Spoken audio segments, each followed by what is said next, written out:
Inalamang na. Gusto pang manalo? Magandang araw, kabasketball at mga ka-Lakers. Matapos matalo sa nakarang laban at patuloy pa rin kapos sa mga players sa kanilang rotation, ay matagumpay na naiuwi ng Los Angeles Lakers ang panalo laban sa Minnesota Timberwolves sa score na 116-115. Sa muli, isa na namang mala MVP at all-around performance ang pinakita ng kanilang third scoring option na si Austin Reeves na nagtala ng 28 points at 16 assists kasama ang buzzer beater na ito. Into the hands of Reeves. 5 seconds. 3 seconds. Reeves splits the defense. The floater in the paint. It's good at the buzzer.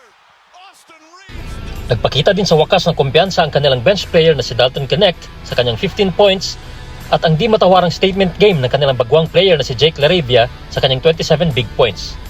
Nagbigay din ng support gaya ng inaasahan sina Hachimura at Vando at isang halimaw na double-double performance ulit sa kanilang sentro na si DeAndre Ayton.